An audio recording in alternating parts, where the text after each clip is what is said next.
with Reckoning, what I wanted to do was really bring the hardcore action moment-to-moment button presses and choices that players have with an action game or a fighting game into the RPG stance. So you're not looking so much at DPS and like math over time, you're looking at which attacks I'm using over time and how to defend it properly and where I am in relation to each enemy. That's the thing we play RPGs. You do the RPG element, but you're like, oh man, I gotta go fight this in this dungeon. This is gonna be boring. You got the like slow, and that's my combat. You're not looking forward to fighting, but you're looking forward to the story because it's so interesting. We really wanted to bring the RPG gamer a little bit more to the action side. If we had cool hardcore stuff for the hardcore action gamer to like get into and understand, that's cool, but we really wanted to be bringing all that fun to the RPG gamers. The key to a good animation is strong poses.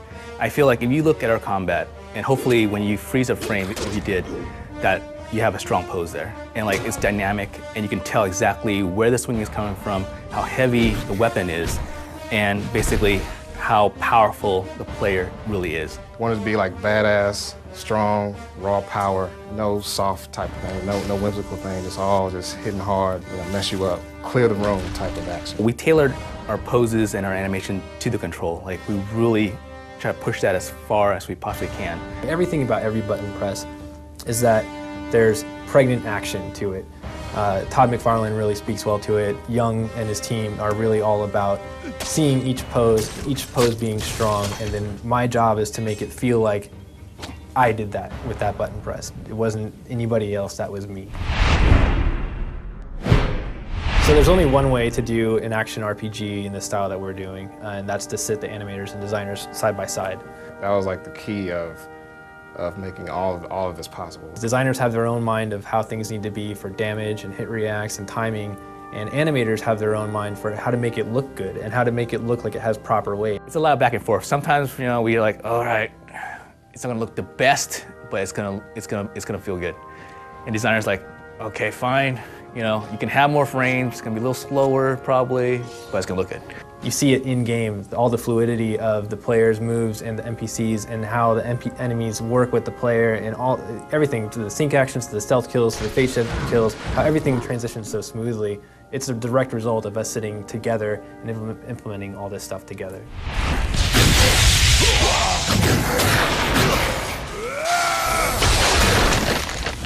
I'm a big believer in telling the animators, get off your seat, act it out, because you gotta really feel it inside before you can kind of like put it on the screen, Just go crazy. It's hard to describe, but like as an animator, you want to make it as believable as possible. And you gotta believe it first, I want to say, before you can kind of make other people believe it. Like get into the essence of just grabbing on your strength your inner strength, I should say, and just doing what you feel. No like training involved, just Hail Mary with these weapons and see what you can come up with. We want to make it believable, but at the same time, we want to make it awesome. Where like you're like, wow, I know that's impossible, but I want to do that.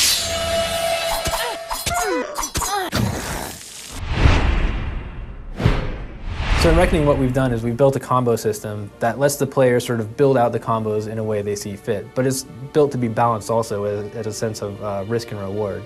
So at the very bottom level, you have your basic attacks, and these are the first hits of your combo chain. So if you think about it with your daggers is a 6-hit chain. So the first 5 hits are your basic attacks. You can always cancel those basic attacks into dodge or a block at any time you want. You can also cancel up to the higher levels for the magic attacks. The next level is your special attacks. These are the last hits of a chain, or maybe unlocked special, like you might have a attack out of dodge or attack out of block. What these are going to do, they're going to apply status effects. They're going to do a lot more damage, but you're not able to cancel into defense like with the block or dodge out of them. But you can always cancel up 1 level into your magic abilities. From your magic abilities, you really committed to that move. So once you're using magic, you've paid a mana cost, but you're committed to that move. If you're going to get hit afterward, you might get hit.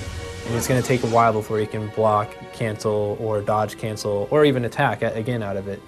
So what we've done is built that system where you start with the low and you can kind of always move up the chain. And now you can start working in things like launching attacks, and then you can start building combos out of it. You might get to the end of your very last hit and you've hit him with a strong finisher, but you always know you can do a magic attack to sort of continue the chain or something. And it's really all about creating this language that the player can then build combos off of.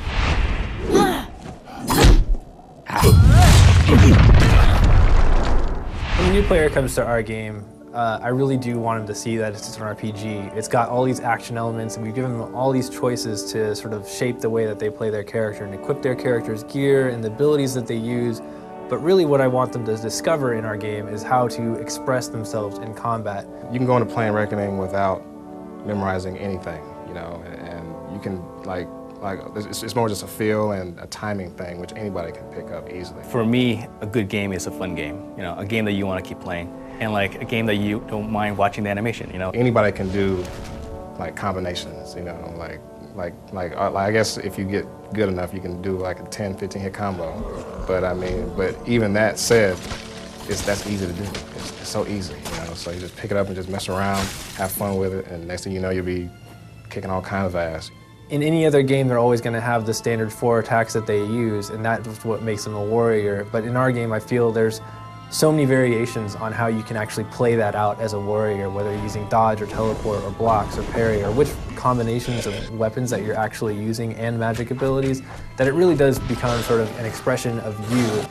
And it's just so much fun just to walk through our own building here at Big Huge and just see each player playing in their own way, and in combinations that I never thought would be possible, but they work, and it's just sort of how each person just represents themselves. So really what I want to see is just that self-expression. I'm really looking forward just to seeing videos of like combos or ways like people have found to defeat enemies just using the tools that we've given them.